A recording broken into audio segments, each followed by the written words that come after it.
Hello, everyone, and welcome to the show. This is Franz Sidney. So, we are so happy to have you here for Create with Franz. And this is a show where we create the life that you want, that you deserve, using all the possible neuroscience, mindset, art therapy, anything we can use to help you. You don't always have to do something very complicated. Sometimes it's very easy and simple. And with art therapy, this is one of the things that I love. It's so expressive as well. It's not like a pill, it's something different, like dance, music. They can do so much to you every single day at no cost, virtually. For this reason, today I have a really, really special guest all the way from Virginia, and her name is Adriana Marchione, and she's a polyedric, multitasking, incredible artist and creator of movies and books, and she will tell us all. So, first of all, thank you for coming to the show. Hello. Hi, Franz. It's wonderful to be here with you today. Thank you. It's wonderful for me because I'm excited to hear your story, which has a lot of things that they will resonate with a lot of people here. We're going to talk about how to use this art, this creativity, this push we have inside to overcome grief. And let me tell you guys, who here in this audience has never had grief? you know, Even a 3-year-old has grief. Oh, I cannot have my ice cream. We have grief all the time. We lose a pet, we lose a person, we lose a job. It's the loss, something. The future is now gone. And for some people, that can take you into a really deep depression. But other people can come out. And we know from Adriana, she lost her husband many years ago, 2007, when she lost her dad. She has lots of episodes that brought her to think, wow, what's going on here? And through that art expression, she had this amazing journey and she created something very useful. And if you are about to switch off thinking, oh, here we go, all the artists talk, I am based upon science. Well, guys, this is based upon science. Even the National Institute for Health said so, based on studies, that art can have many positive benefits for mental health, including reducing stress, anxiety, depression, and improving the mood of a person. I have plenty of quotes to say, so don't to move on. This is also science-based. So, Adriana, tell us your story and what was going on when you realized you were in deep grief and you were swimming in this darkness. Mhm. Oh, Franz, I just love everything you just shared and just that poignancy of how helpful art is for our mental health, for I mean, I've experienced just my own personal my own personal journey, but also working with others that creativity is it's really it just touches us in a different way than anything else. It just has such a power and such a strength to it. And so I appreciate your, acknowledgement and understanding of that. So for me, my field is expressive arts therapy. So I'm an intermodal support person for people. We use all the arts from creative writing to music to dance and movement to visual arts. And also I'm interdisciplinary myself, so I love touching into all these different ways of creating.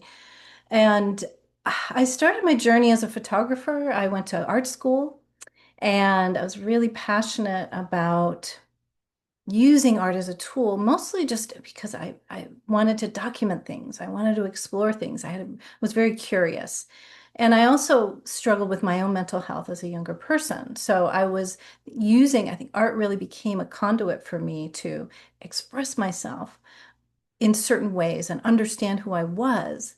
But it also allowed me to like find a companion, like something to walk alongside me when I was struggling or when I felt lost. It was just art was always with me.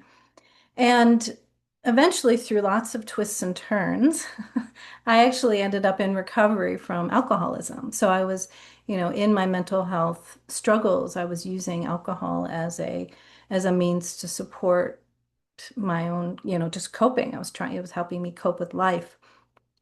So after I got into recovery, I started learning about art as a more of a healing modality and art as a way to really like for therapy. I was already in therapy and I started doing it in a more intimate way. And so then that prompted me to go back to school and learning psychology. I went to master's in psychology and yada, yada, yada. I did a lot of training and also a method called the Tamalpa Life Art process, which was about dance and movement and creative writing and performance and visual art. And so again, just was really tapping into not just the one medium of photography and visual art, but I started expanding my field of vision and the work really brought me into all these different places of exploring myself and expression. So fast forward to grief, the grief journey, when I was, really far along, and I'd already been doing, I think it was at least 10 years into my career, working and teaching and seeing clients. And my husband was diagnosed with lung cancer. And we actually met in recovery. He was also found his way to recover from addiction. And after 2 years of treatment, he didn't make it. He had, unfortunately, the disease was stronger than he was, and so that just turned everything around. I mean, my life completely changed, and I had to start over in all these ways. And I knew that I wanted art to be a companion again. I really needed some expression to support me with that process of grief. And I had already been writing poetry. So that was a beginning. And I was writing these poems. And for a while, I wrote a poem every day that were expressing my challenge first with my husband's illness and then with the grief process. And those poems were a place for me to pause, a place for me to listen to myself in a deeper way and let something out that often was very painful, sometimes was very confusing about the grief process. And from there, I had been coaching and supporting so many people through the training that I was a part of, where I was training people in the work of arts therapy, um, to do these performance rituals. And so I knew that I wanted to take that on myself. I wanted to do a performance ritual around my grief. And so that was a way into really this work first for myself around grief and then eventually working with others to support them in their grief journey. So, and I think you also watched my film When the Fall Comes. And so when I started doing this performance, and crafting it and having support to bring my poetry to life, basically, into movement, into dance, into spoken word. And um, that I realized I wanted to document the journey through film. And so I brought in some folks to help me to create a film about the making of the performance and then the actual bringing it out into the world. Wow. let's let's allow all this confetti to come down slowly with all the pieces of information and just creating this image. And there are literally millions of ways of reacting to loss, to grief, to the pain of addiction and trying to, because addiction is there to save our life. People don't realize it's not because we are weak, it's because we want to live, because otherwise we would just kill ourselves. But we are there trying to live for another day and whatever will help us. And so finding this connection between you and the rest of the world, everyone seems to be so happy. You look on Instagram, happy families, successful people, and then you go deep down and you realize everyone has something, but they will, I would say, esternare. You will get these things out in a different way. It might even show up in your body. You might have lots of things on your skin. You might have anxiety. You might have palpitations. You might have so much, but you chose to get it out. And I love this dance part because I'm a follower of Anat Baniel. And that was like what's called the Moshke. I don't know. I can't remember the method, but it's all about movement and neuroscience. She's a professional dancer, but also uses neuroscience, and with this stunning movement, she allows people that are previously paralyzed and literally stiff to let go and to start moving, and the brain starts becoming plastic. And so it is when we are touching and doing things that the neuroplasticity of the brain allows us to see this transformation. You saw this in your life. What is the reaction of people when they interact with your art? Is very healing just for you because you are part of a process, or is there a healing in the person receiving this and witnessing the event? Yeah, there is such an exchange I mean, not only as we know, at least from my experience, that making art has a certain effect, but receiving it, there's something, I mean, I mean, we're, as a culture, we're always receiving in some way the creative impulse or the creative input, whether we're watching Netflix or, we're going out to the movies or we're reading even, journalistic reporting. I mean, there's creativity in there, so for me, being able to share my journey with grief first in the performance experience where I had witnesses. We call them witnesses in the work. So it's not an audience per se, but they're there to witness an experience and to support the performer. And then having people watch my film and reach back to me and say, "Oh my gosh, I also lost a partner, I lost a spouse, I lost someone dear to me, and I also want to create a performance about my grief, or I'm, so affected by the use of movement and dance, which is really an antidote. A movement, we can move through grief, that movement changes how we feel. And so I was so touched by people I had a man particularly who reached out to me who had lost his wife a year before, and he just was going through such a painful time.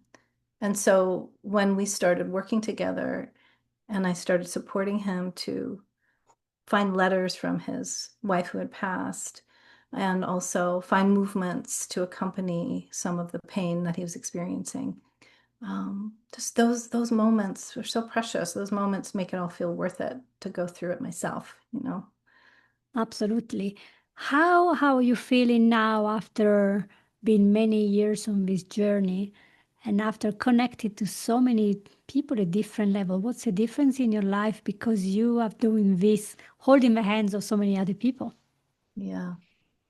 Yeah, it is so different. I mean, but grief is, to me, it's never fully leaves us, that we always have, there's always a scar, or there's always a touch of it still exists in us because that person is gone, especially if it's a significant loss to us, or that pet, or even, these life transitions. Like for me, I was living in San Francisco for 30 years and I moved to Virginia 2 years ago. And there's been a lot of grief around this change of a sense of place. And so I'm much more acutely aware of my own experience with loss, and I tend to it in a different way.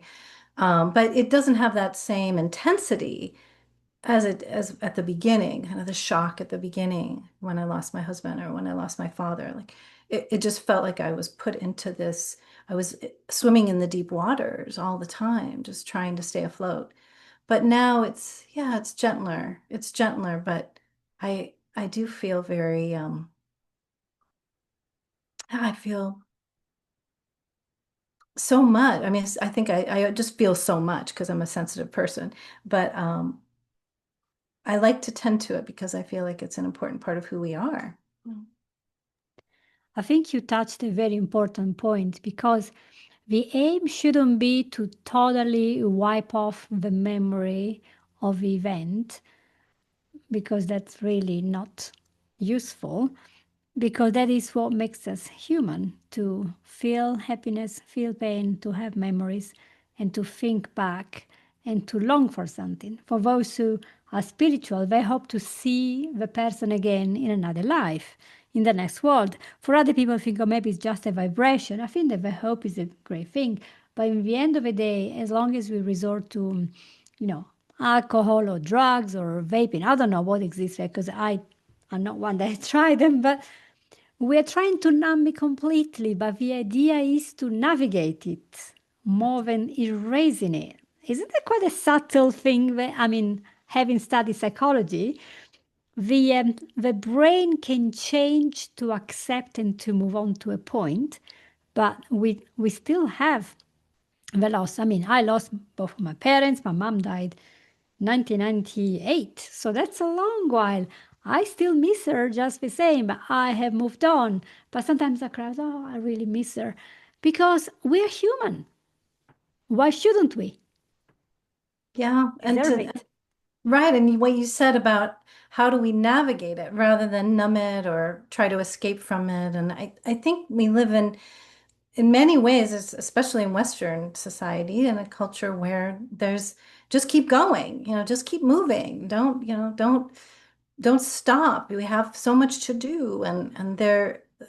But then there's, on the other hand, there's this pull inside of us that, to me, if I don't pay attention, if I don't allow space to let the grief come or the emotions arise, it gets pushed down. And then so much anxiety, so much disturbance can happen in the body and definitely, in the whole psyche. So being able to, I always say, definitely when I work also with addiction and with people in recovery, is how do we channel it in a healthy way? That those feelings, how do we bring them out rather than push them down or revert to some behavior that's going to distort our life and distort our way of being. Yes. So that's where art comes in. So how do you use the art? Do you use art therapy with your own clients when dealing with grief? I do. Absolutely. Absolutely. And I do both of the therapeutic work and also the coaching work where I help people create projects and create practices.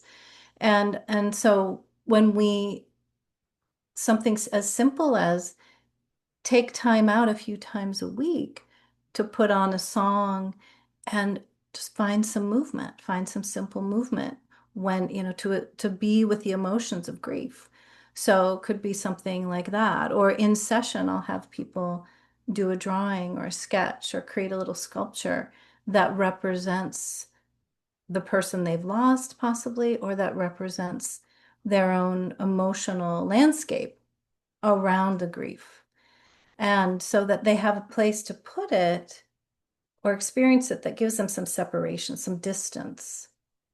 And then there's a way to look at it with more objectivity or have a little more awareness. And yeah, and that often can soften some of the pain.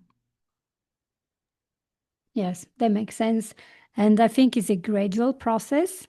And while we have to keep living, we might have to take the children to school, we might have to go to work after maybe a week that some events has happened, or maybe we're grieving because we had a very serious type of surgery and we have lost maybe a part of our body, a limb. Think about women who have to have hysterectomy. That is traumatic, and it takes time for us to realize, okay, that's my new life and what can I do.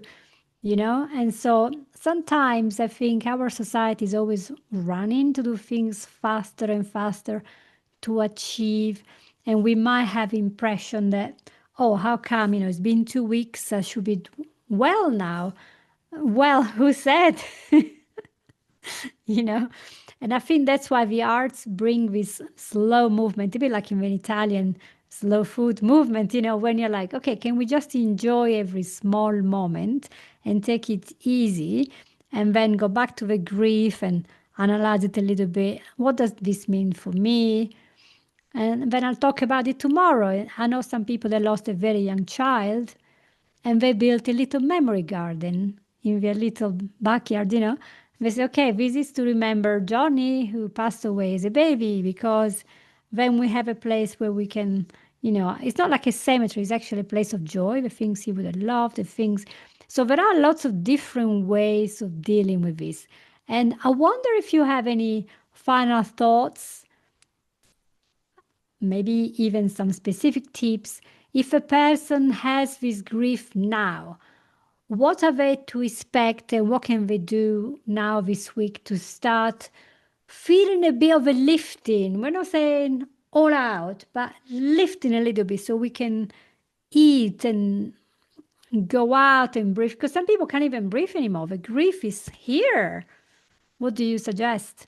Yeah, we feel it in our lungs. We do. I mean, literally, we can feel it in our lungs, and there's a weight to it. And what I was saying before is that there's this way of how do we face it and navigate it? Maybe we move with the grief, or maybe we do a drawing or find a song that connects to it. But what you're talking about is also really important, is also the antidote, doing the opposite. And I said earlier about this feeling that grief can be, I think this can be very universal for people, but it was definitely true for me. That felt like it was being in the deep water and just trying to like just have to keep treading water and to stay afloat. But finding ways to shore up, like metaphorically, that we shore up. And art can be a place of play, a place of, like you said, like that lighten up. And so I know for me, and sometimes I even suggest this to clients, I say, watch a comedy, just do something that might bring some laughter, something, or go listen to a chamber orchestra, concert, or go to a play that's uplifting. So sometimes taking in art or even poetry, something that has a lightness to it, but also just in oneself, that movement, like doing the opposite. If you feel heavy, can you bring in some movements that open up, and expand and bring more breath and more space? Because just even simple movements to open up the sternum, reaching and letting the body have a little bit more, just a little more fluidity. Even that actually can just give us a short break, like finding little breaks along the way. Yes, that's something we tend to forget in our sedentary life. We just sit, shallow breathing. We're not eating and drinking and sleeping at the right time. I was just thinking, what is your project, the new thing you're working on now? Tell us all about it. Yeah. Well, I am writing. I'm doing some writing right now. And I've been, for the longest time, have been wanting to write. And so this move has supported me to write about my story, my life, and also about the way arts can help us heal. But the project after When the Fall Comes was, since I started with grief, then I actually moved to a documentary about addiction and artists who struggled with addiction and uh, moved into their recovery through creative means, the creative process. And that's called the creative high. And what we're doing right now with the documentary, it's been able to go to film festivals and things like that, but we're going into a PBS broadcast. So next year. So we're working hard on our PBS broadcast. And so that film has been really also a very rich experience for me to support people with addiction, since that's also my own part of my own story, and as an artist in recovery and an artist who is in recovery from grief. It's all mixed up together in a good way. That is so beautiful. All these projects, and isn't it true that sometimes we have something terrible happening to us and we can just keep it for us, or we can just give it, we can Yeah. share it. And as we share it, we realize this human condition of pain and loss, life and death, happiness and sadness. It's a common condition. Nobody is always happy 100 days without ever having something bad. Things happen, that's part of life. And as we share it, I think we feel better and we grow. Sometimes this also means, for example, doing an act of service. Because, when you look at other people, there are other people who lost their husband or wife, there are other people who had cancer, there are other people who have been very ill for many, many years, when we reach for the other people, our brain cannot focus on two things at the same time. It's very hard, isn't it? And so we focus on them, and our energy will go there, and we distract ourselves and we think, wow, look at her. She's even worse. What can I do to help her? We come back thinking, I've done something good today. There's always so much we can do. I think your message, Adriana, must be this, that we can always do something. It doesn't have to be a huge thing, and it might not take away all the pain on day one, which is what drugs are promising you, right? But that is the best growth, isn't it? It is. It is. And also that you were saying that when we share it, we get out, for me, I got out of the isolation because grief can feel so isolating. And so doing the project and having people help me and then sharing it with people through the performance and then the film, the community that was built for me around my own grief, and then letting other people know, like, you don't have to be alone. You can share in ways that might, like you said, everyone can do it at their own pace. It can be small, but it still helps us lighten the load and Yes. connect. It doesn't matter that it's small because, if you look at the sea, it's made of millions of little drops. I So, love your perspective. It's so good. well, that's the thing, I could be sitting here thinking we don't make a difference. But if we look outside all the huge amount of charities and organizations in the world, they're all born out of the grief or a tragedy. They're not born out of a person sitting there happily with a perfect life. People that were suffering brought this, and now they're helping one another. And as a final thought, this is now, we're recording in August, so Trump has just announced he's going to clear Washington from all the homeless. And I'm like, okay, I don't know what's going to happen, but where is the strategy here to help those people? Now, if people are criminals, if they're homeless, if they're addicted, what happened before that? What happened before this? Why did they feel they need to be in a gang? Why did they feel they can't get a job? Why their mental health is no good? And you always go back to their family. How did they grow up? Did they have health in the family? Was their mom bedridden? Did they have two parents in the house to help and to look after, take turns? Did they have support? Did they have a school where teachers were encouraging, or where the teachers underfunded, not happy? It's going back and back and back and say, how are these children coping with being alone, maybe poor, maybe abandoned, maybe neglected by parents? And where are we going in our society to help them so they don't become addicted? So they don't become, because not all addiction comes from the same reason. There could be all sorts of reasons. But where are we as a society taking steps to help so that we prevent this? Much more And than putting them in prison. All wonderful. So we're safe. But why did they become like that? yeah, yeah, and having, I mean, and that's why to me it's so important to have art in schools and have places where children and from a young age that they have this opportunity to pause and listen to themselves and learn these things about who they are and find the tools that, yeah, how do I channel and how do I experience a struggle or a loss and do it in a way that is healthy rather than the escape Yeah, route that just, yeah, more pain comes from that. more pain. So in effect, although you are doing a whole episode here about grief, grief is a lot more than just losing a person, whatever. It could be a very subtle thing that we have when we are young and we realize we are not feeling that love. Maybe Yeah. we're not feeling the belonging. Maybe we are foreigners in a new country. This happened to me several times. That's a big you one. know, Yeah. so Yeah. you're always different. Maybe you're not as tall, as thin, as large, as muscular, as smart.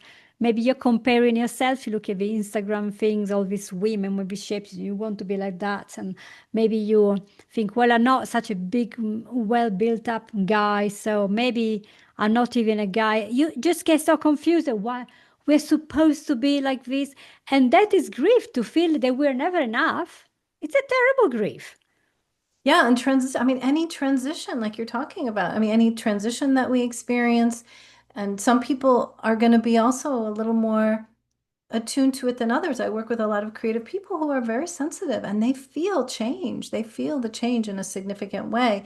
And yeah, and trying to measure up to society, like you're talking about, like all that stuff Yeah. around body image or around feeling maybe not getting the nurturing that you needed as a younger person. Yeah. And all those things can affect us in a very deep way. And also, I mean, our bodies hold so much. They can hold so much loss.